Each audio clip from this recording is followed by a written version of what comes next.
Noite, como vocês estão? Eu estou muito bem e tô querendo hoje falar de um assunto que dá medo, dá um medinho e às vezes dá um medão, né? O assunto mesmo, o tema da live é Síndrome do Pânico. Entenda que ela está associada a traumas de outras vidas. Esse é o tema principal da live, né? Mas a gente vai entender que a base da Síndrome do Pânico são os medos. Então vou falar bastante sobre os medos, né? Vamos esmiuçar bastante isso para chegar na Síndrome do Pânico de fato. E para vocês poderem entender o que tem a ver a outra vida, né, com a Síndrome do Pânico. Vamos falar sobre isso. Vou dar aquela enroladinha básica inicial, vou falar boa noite aqui para Amanda, falar para quem está entrando, se puder já encaminha para os coleguinhas aí, para alguém que você ache que sinta medo, muito medo, ou medinho, mas que isso está atrapalhando a vida da pessoa, né? Vamos conversar sobre um aspecto que eu sempre falo aqui, que não é o tradicional.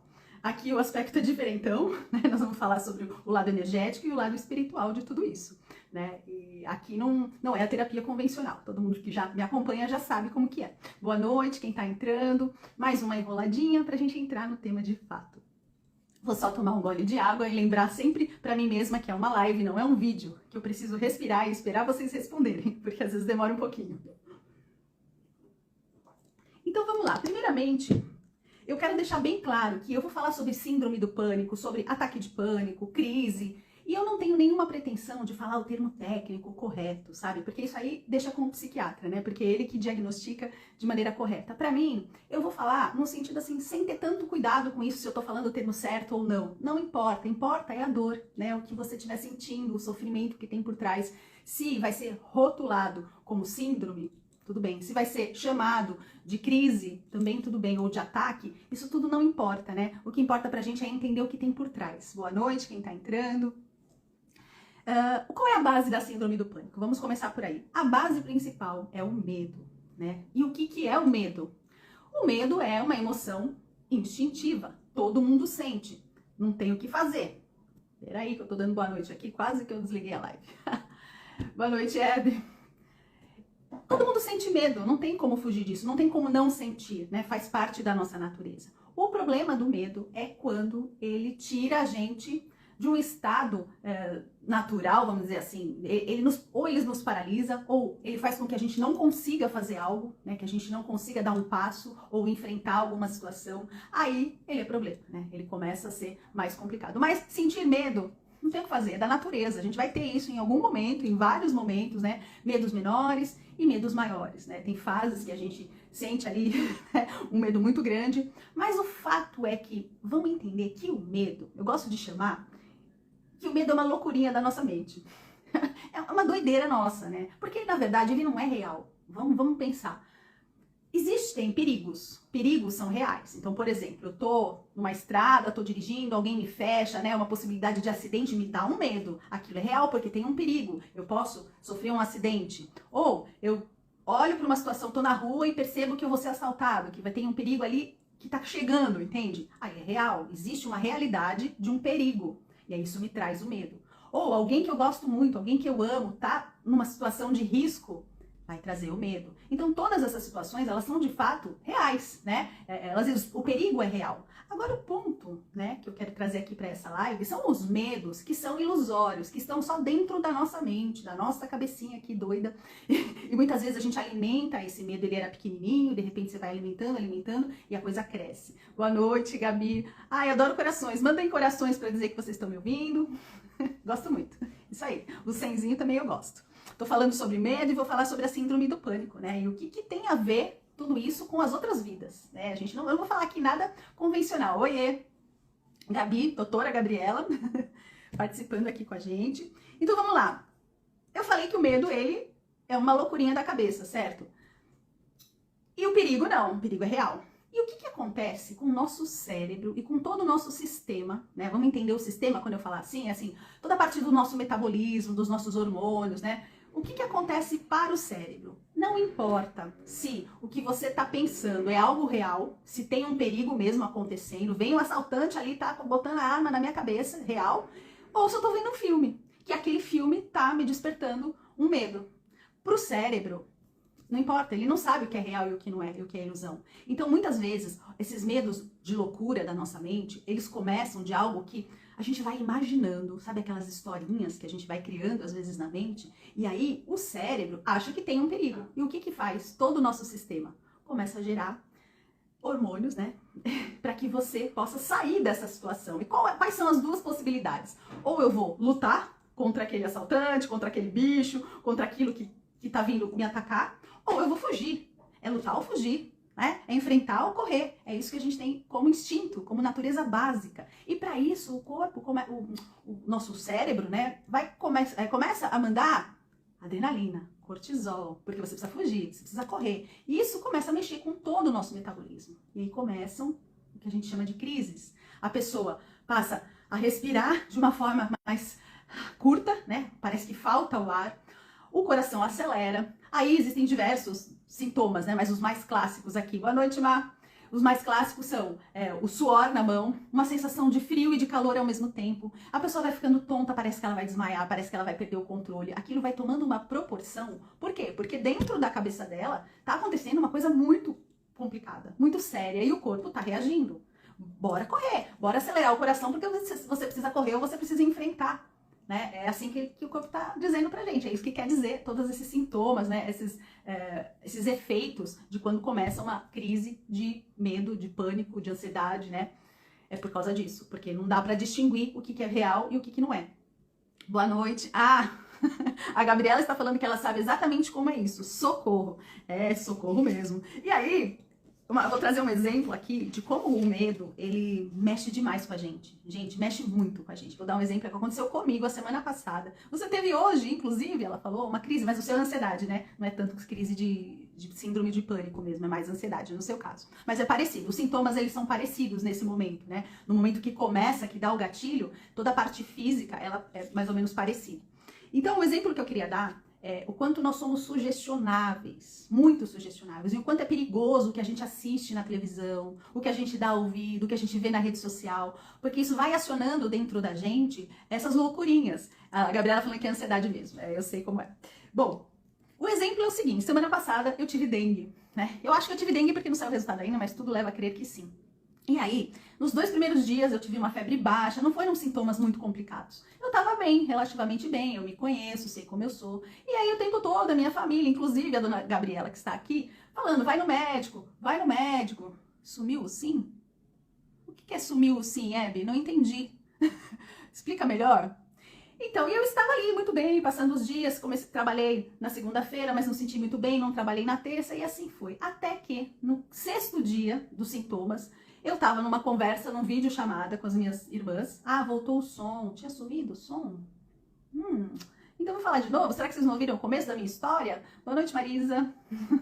Eu vou começar de novo então. Tive dengue a semana passada, sintomas meio leves, de certa forma, febre baixa e tal, e eu estava bem, eu não quis ir pro médico, porque você vai pro pronto-socorro, gente, é uma canseira, e aí eu sei que se a febre continuasse, é claro, se eu tivesse outros sintomas, é claro que eu teria ido, mas eu não fui. Até que no 6º dia, eu fiz uma chamada para falar de outros assuntos com as minhas irmãs, minha sobrinha, e aí eu perguntei, gente, eu tô achando que eu tô com umas bolinhas no meu corpo, que são as tais petequias, sabe? E aí, a partir daí, começou uma enxurrada. Porque você tem que ir pro socorro agora, porque é perigoso, porque pode ser hemorrágico, e você vai ter uma hemorragia. Aí, as minhas irmãs ficaram falando. Ok, falei, tá bom, eu vou. E aí, gente, eu tive a pior noite da minha vida. Por quê? Porque eu fui sugestionada. Eu deixei, o medo tomou conta de mim. E eu comecei a ter sintomas que eu não tava tendo. Entende? O medo faz isso com a gente, né? Do nada eu estava muito bem, só que eu não confiei em mim. Como as pessoas que estavam me falando são pessoas que eu tenho afeto, né? Que eu confio, que são minhas referências, a gente leva em consideração, né? Só que aí eu comecei a ter sintoma físico, comecei a ter dor de cabeça que eu não tinha mais, comecei a passar mal à noite de madrugada. Acordei, a primeira coisa que eu fiz, fui pro pronto-socorro, né? Aí fui lá fazer o tal do exame das plaquetas para ver se tava tudo normal, e tava tudo normal, né? O médico ainda falou, longe de ser hemorrágica. Fiz o teste do laço, não deu. Resumindo, por que eu tô contando esse caos? Porque a gente se sugestiona pelo medo. E aí vem o sintoma físico. E não tava acontecendo nada na minha realidade. O que estava acontecendo? Pessoas falando, e eu acreditei, e eu entrei nessa onda. Quantas vezes você já entrou numa situação que você nem tava pensando e de repente você começa a ter medo? Pense, veja se faz sentido, né? O quanto que a gente é sugestionável pelo medo. E aí, o problema nesse caso, tudo bem, eu fui, fiz o exame e tal, foi bom até, porque desencanei, né? Mas e quando o medo vai paralisando a pessoa? Ela vai deixando de fazer algumas coisas, ela vai mudando os seus hábitos por causa do medo. Eu atendi uma pessoa, uma senhora, que ela foi diagnosticada por 28 anos com síndrome do pânico. Gente, sabe o que é 28 anos? Claro que não é direto, né? As crises, elas vêm, aí elas melhoram, aí, né? Ao longo desse tempo, ela teve muitas crises, ela passou por tudo quanto é tipo de médico que vocês podem imaginar, tomou todos os remédios possíveis, ela, dos ansiolíticos, dos antidepressivos, ela foi ajustando a dosagem, ela usou tudo, tudo que você pode imaginar. Quando ela chegou pra mim, ela estava realmente num estado muito ruim.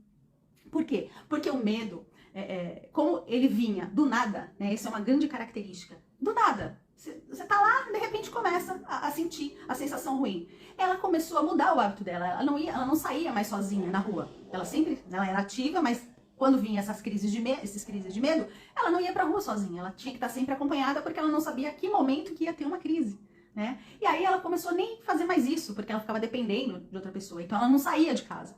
Então isso é um exemplo que é bem comum, as pessoas começam a não sair de casa, elas mudam o seu hábito, por quê? Porque o medo está dominando a vida dela, né? O medo que manda, ele que está comandando a vida da pessoa.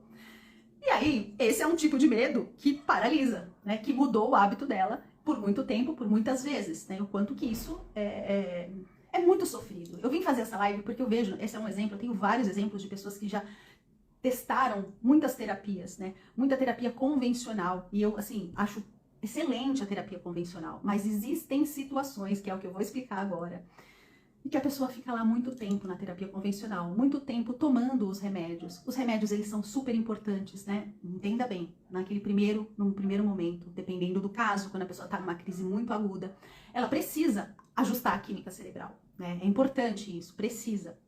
Até para evitar casos de suicídio, porque chega num ponto que a pessoa tá tão doida que ela só pensa em acabar com a própria vida porque ela quer acabar com a dor, ela quer acabar com o medo, ela não quer acabar com a vida dela, ela quer sair daquilo e ela não consegue mais encontrar saída. E aí começam a vir esses pensamentos de suicídio, né? Só um minuto. Oi, Dai. Deixa eu só respirar aqui. Então, o que diferencia, né, quando a gente fala assim, uma pessoa que tem só uma crise ali de medo para uma síndrome, né? A primeira coisa que vai diferenciar, não falando muito tecnicamente, mas a grosso modo, é quando a coisa é repetitiva, né? Quando a pessoa tem esses eventos muitas vezes e sem saber quando vai acontecer, sem entender o que vai fazer ela entrar nesse medo, né? Esse acho que é o mais assustador, né? Porque você não sabe em que momento você tá lá, você tá bem, num lugar, numa situação, de repente você começa a se passar mal. E é muito ruim, às vezes traz muita vergonha pra pessoa, né? Quando ela começa a se sentir mal, ela fica exposta, dependendo de onde ela tá, né? Então, esse é uma característica de quem tem a síndrome do pânico, ou a crise de pânico, ou o ataque de pânico. Eu não me importo com os nomes, eu realmente não me importo. Eu acho que isso é só uma classificação que é necessária, né? Um diagnóstico, mas pra mim eu tô olhando pra dor, eu tô olhando pro sofrimento dessa pessoa e como que a gente pode amenizar isso. Tem pessoas, né? Vamos entender a diferença agora de uma terapia convencional para uma terapia energética espiritual. No convencional, o psicólogo, o que ele vai fazer? Ele vai buscar com você, né, encontrar as causas disso. Que as causas podem estar num trauma lá na sua infância, pode ser que na gestação da sua mãe aconteceu alguma coisa, né? Vai buscar essa causa e vai fazer toda uma elaboração para que você ressignifique, para que você edite essa memória, né? Eu falo edite, né, porque não dá para editar, mas é tipo isso. Você vai lá, entende o problema, entendeu? Então agora vamos trabalhar nele, né? A terapia vai fazendo isso, o remédio vai ajustando a química, ok. Isso é muito bom, tá? Como eu falo, tem muito sucesso para quando a pessoa de fato teve um problema lá na infância, um trauma, uma dor. Então, por exemplo, uma pessoa que, como eu dei os exemplos de assalto, de acidente, mas de repente uma criança que foi abusada, né, passou por um abuso na infância ou na adolescência, ou mesmo na vida adulta, aconteceu algo muito complicado ali, muito dolorido, para quando a pessoa sabe isso, ok, tá fácil, porque ela consegue perceber o gatilho de quando começa essa crise de medo, né? O que faz ela chegar nisso? Não é algo fácil de conseguir num primeiro momento, nem todo mundo consegue perceber o gatilho, mas na terapia convencional vai te ajudar a entender isso e a ressignificar e trabalhar e amenizar essa dor, ok? Ok, então, agora vamos lá. Isso aí eu expliquei numa situação comum, tá? Todo mundo viveu alguma dor e algum trauma, às vezes nem é tão sério, tá? Mas como você é criança, aquilo foi muito grande, o monstro é grande, nem é um problema, né? Às vezes é uma coisinha, mas que virou um trauma ali pra você, um susto que você tomou com um cachorro, de repente, ou algum lugar que você olhou, tava numa altura e ficou com medo, qualquer coisa pode virar um trauma, né, minha gente? É assim, é a vida, ok. Agora, vamos imaginar uma pessoa, vou dar um exemplo bem esdrúxulo assim, tá? Imagina numa outra vida, que você, sei lá, 2 vidas atrás, fala carioca, agora você entrou no meio da live, né? Não entrou no final, né? Agora fica até o fim. Então imagina lá, a pessoa, numa outra realidade, vamos supor, há 200 anos atrás, por exemplo, uma pessoa que foi buscar água no poço, sabe, água de poço no interior? E essa pessoa, ela caiu no poço, e aí ela ficou com muito medo, né? Naquele momento, ela caiu num poço, ela começa a gritar, ela pede ajuda, é uma coisa que começa a ser desesperadora, concorda? E aí ela não tem ajuda e ela morre lá no poço, num lugar escuro, fechado, úmido, né? E só que ela morreu com aquele medo, percebe? Um trauma. E aí, vamos entrar na minha loucura agora aqui, vem me acompanha no meu raciocínio. Aqui na Terra, onde a gente vive, na terceira dimensão, existe uma coisa chamada tempo, né? Então, isso, quando a gente conversa, eu falo assim, aconteceu lá no passado, né? Lá na minha vida anterior, ou lá na minha infância. Então, se eu tivesse uma linha do tempo aqui, hoje é o presente, então eu vou olhar para trás, é o meu passado, ok? E se eu pensar em algo para frente, é o meu futuro, se tivesse uma linha do tempo aqui. Ok, para essa realidade, isso funciona, o tempo existe real, porque se você plantar uma semente hoje, ela não nasce imediatamente, ela tem um tempo para nascer. Um bebê, 9 meses para nascer. Tudo tem um tempo aqui, nessa realidade. Porém, é aí que vai entrar agora o trabalho energético e espiritual. Eu não estou falando, no meu trabalho, sobre esse tempo de agora. Eu vou trabalhar no campo de energia, no campo espiritual. Nesse lugar, não existe essa influência do tempo. Então, essa pessoa que morreu lá no poço, né, que ela caiu, ficou com muito medo ali no poço, aquilo continua acontecendo no campo de energia. Aquilo não ficou lá no passado, passou, eu vivi, agora acabou. Não acabou, aquilo continua vibrando, é uma vibração de medo, tá? Então imagina assim, aquela vibração, ela vai acompanhando a pessoa nas outras vidas. E aí você pensa, gente, pensa no nosso passado, na história, como é que a gente morria? Não é bonito, ou era guerra, um matando o outro nas espadas, nas guerras, né? Ou era queimado na fogueira, ou era enforcado. Concorda comigo que as mortes elas já foram muito violentas? Isso tudo, imagine o tanto de medo que já trouxe para todo mundo e o quanto que a gente tem para limpar e para trabalhar tudo isso. Então, pensa assim, essa pessoa lá, voltando pro exemplo, morreu no poço, tá? Morreu. Agora nasceu de novo, tá nessa vida, não aconteceu nada com ela na infância, a infância dela foi ótima, a adolescência dela foi ótima, nenhum tipo de trauma. Só que aí chega lá nos 30 anos dela, mais ou menos, ela começa a se sentir mal. Começa um medinho, uma coisa louca, uma coisa estranha, e não justifica, não tem nada que justifique. Aí essa pessoa, é um caso real, tá? Outra pessoa que eu atendi, que demorou pra gente identificar, mas a gente conseguiu. Toda vez que ela ia num restaurante, num lugar que era mais escuro, que era assim, mais fechado, mais intimista, sabe, lugares assim, mais intimista mesmo para namorar, às vezes tem luz de vela e tal. Quando ela entrava em lugares assim, ela passava mal. E aí, não justifica, porque as pessoas perguntam, mas por que é um lugar tão bacana, tão bonito, por que você tá passando mal? Eu não sei, eu quero sair daqui, eu quero sair daqui. Aí começa a dar um desespero, né? Porque as pessoas ficam tentando ajudar, né? Não, mas tá tudo bem, não aconteceu nada. E a pessoa não tá entendendo. Por quê? Naquele momento, foi o gatilho que acionou esse medo lá do poço, desse exemplo esdrúxulo que eu tô dando, tá, gente? É só um exemplo. Quando ela se viu num lugar fechado, escuro, entende? Uma situação parecida com aquela, o medo acorda. É como se um pedacinho nosso, né, a gente chama isso no espiritual, no energético de fractal, né? Um fractal acorda, ele pula, ele salta, ele vibra, e aí começa a crise. Só que para a pessoa que ela não tem lembrança disso, né? A gente não tem as lembranças, mas a gente tem as memórias. Essa é a grande diferença.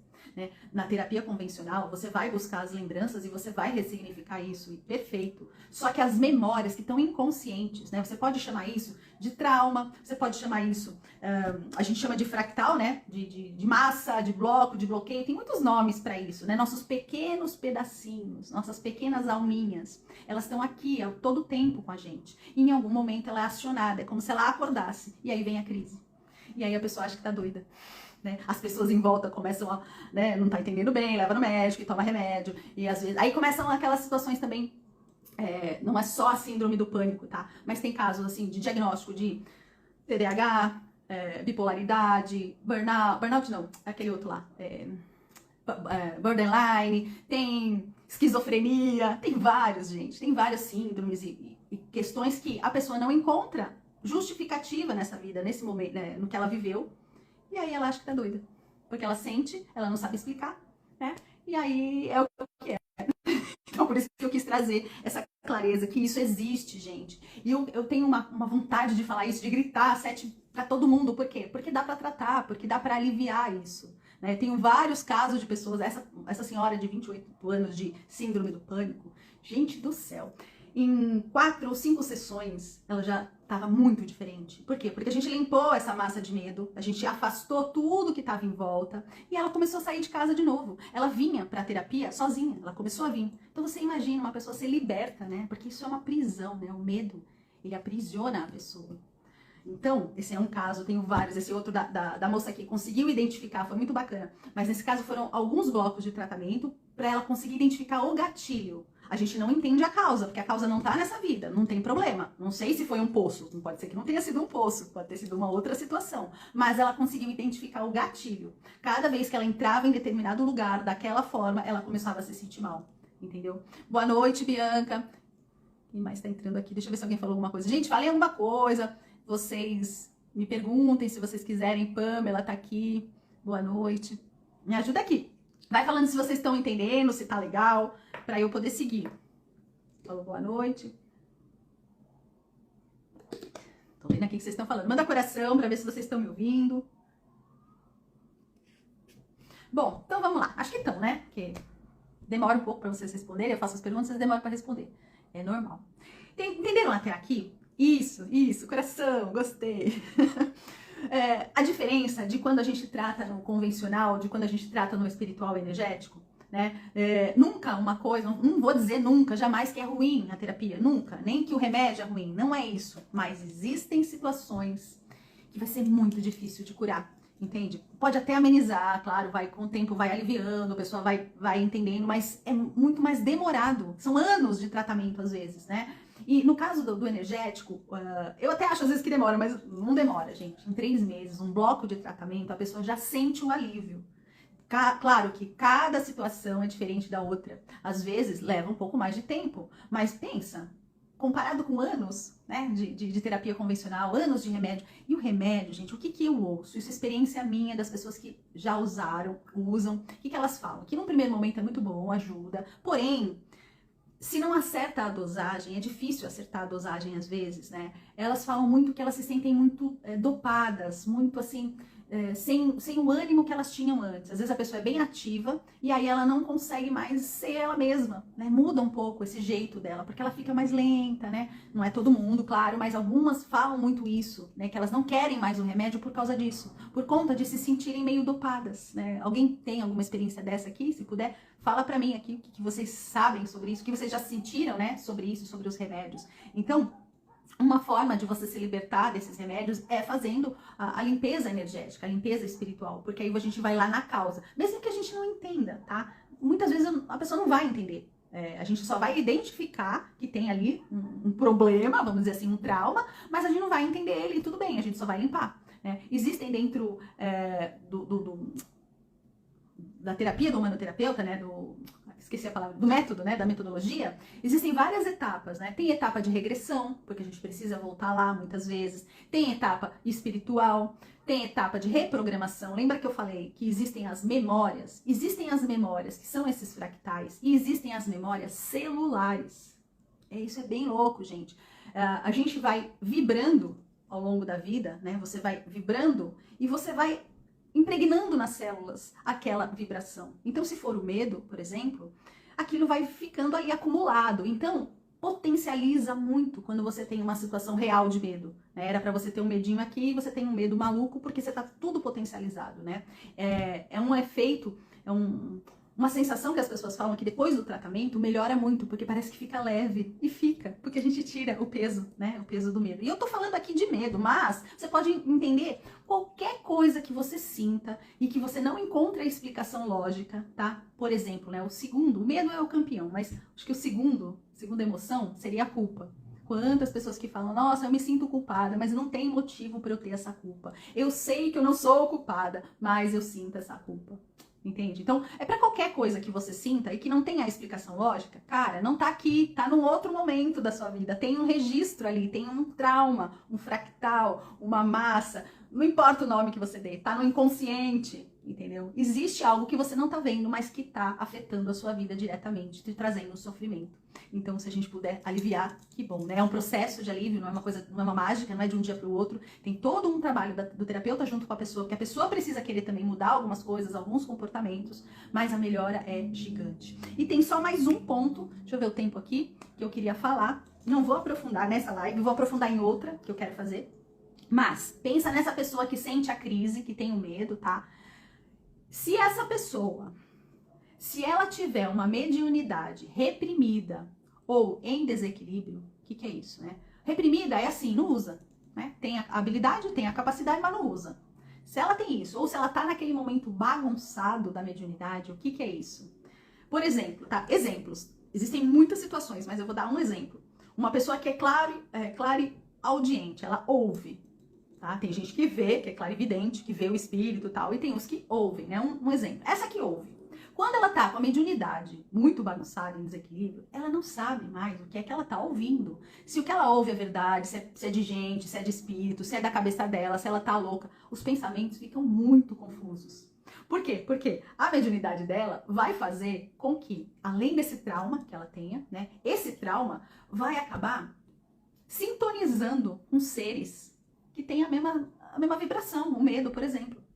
E aí piora tudo, gente. Então, uma coisa é alguém que tem síndrome do pânico, que é normal, vamos dizer assim. Outra coisa é a pessoa que tem mediunidade desequilibrada. Gente, é enlouquecedor. Eu atendo pessoas em ponto de suicídio, de pensando em se matar, porque não aguenta mais a loucura da cabeça, tá? Acha que tá doido. E não tá.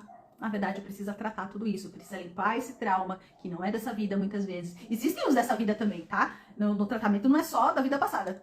Existem as coisas que a gente viveu, os perrengues que a gente passou, os pés na bunda que a gente tomou, né? Que ficou aquele rancor lá, aquela relação com a mãe que você não se dá bem, ou com o pai. Tudo isso existe, né? Mas às vezes um trauma muito grande e que você não encontra nessa vida é porque não tá aqui. Ficou claro? Entenderam a diferença? E o quanto é importante tratar, e o quanto é possível. Eu queria que essa live ela pudesse ser resumida em uma palavra: possibilidade. 2 palavras? Possibilidade de alívio, né? Porque existe essa possibilidade que pessoas que sintam isso, que estejam em sofrimento, possam ouvir essa live. Encaminha se você conhecer alguém que está sofrendo com pânico, com medo, com ansiedade, ou até com outras, né? Você já entendeu que a lógica é a mesma, mas com culpa, com raiva, sei lá, com qualquer outra emoção que está desequilibrando a vida dela, que está fazendo com que a vida dela mude todos os hábitos. Então manda para essa pessoa, porque é uma luz para ela. Porque às vezes as pessoas já estão tão cansadas de procurar no tradicional, né, e continuam no sofrimento. É para essas pessoas que eu tô falando. É com elas que eu quero chegar lá no coração dela e dizer: querida, querido, você não tá doido. Você só tá com um trauma que não foi tratado. Ou você tá com uma mediunidade reprimida, que você precisa primeiro tratar e depois entender essa mediunidade, trabalhar essa mediunidade pro seu favor. Isso não é um castigo, isso não é ruim, é uma ferramenta, é bom, né? Então, que possa chegar em quem precisa de ajuda. Encaminha, se você conhece alguém. Manda pra mim, pra falar comigo. E se você é minha amiga, que tá aqui, ou meu amigo, que... eu não vou fazer tratamento com a Samara, porque eu já conheço ela, é meio estranho. Não tem problema, eu encaminho, eu indico uma colega, um colega humanoterapeuta. Nós somos milhares ao redor do mundo. Nós somos um exército de soldados da luz, né? Trabalhando para ajudar, para falar sobre essas coisas que não são explicadas pra gente. A gente não aprende, a gente aprende um pouquinho na religião e olhe lá, né? Tinha que ensinar lá na escola algumas coisas. Algumas coisas que eu ensino para minha filha desde muito cedo facilitam muito a vida dela nesse sentido de percepção das coisas. Enfim, vocês entenderam o recado, né? Não precisa desse sofrimento, dá para tratar, não é mágica, é um processo de tratamento, né? Você precisa passar pelas etapas, encarar as suas dores, encarar ali aquilo que tá te desequilibrando, mas é possível, a gente vai junto. Eu dou a mão para você, eu ou qualquer outro humanoterapeuta, ou qualquer outro terapeuta. Existem outras linhas de terapia também que trabalham dessa forma, tipo a hipnose, ou mesmo a regressão. Existem vários, tá, gente? O importante é saber que existe o recurso, existe o alívio, não precisa ficar nesse sofrimento, né? É muito difícil, muito duro para quem vive esse sofrimento. Tá aqui o meu recado dado, a explicação feita. Qualquer dúvida, quiserem, estou à disposição para conversar, para agendar uma sessão, enfim. Gostaram da minha live? Gostaram daqui de entender como funciona o medo, a síndrome do pânico, que pode estar ligado com coisas que você não vai lembrar. E você não é doido, você só não tem essa memória, né? Ou melhor, você não tem a lembrança, você tem só a memória. Tá lá numa outra experiência aí que a gente não perde, a gente carrega. E aí pensa, só um último detalhe que eu esqueci de falar. Pensa, quantas vidas a gente já viveu? Quantos traumas a gente já viveu? Claro que eu dei o exemplo do poço, é um exemplo exagerado, de uma morte muito trágica, mas pequenos traumas que a gente já viveu, pequenos medos, pequenas raivas, pequenas culpas. Quantas nós já vivemos? Imagina quanto que a gente pode limpar e que a gente pode aliviar o nosso caminhar, né? A nossa caminhada aí. Espero que vocês tenham gostado. Uma boa noite para vocês. Semana que vem eu devo voltar na quinta-feira, tá bom? Eu devo voltar para a live na quinta-feira. Beijo, queridos. Um abraço.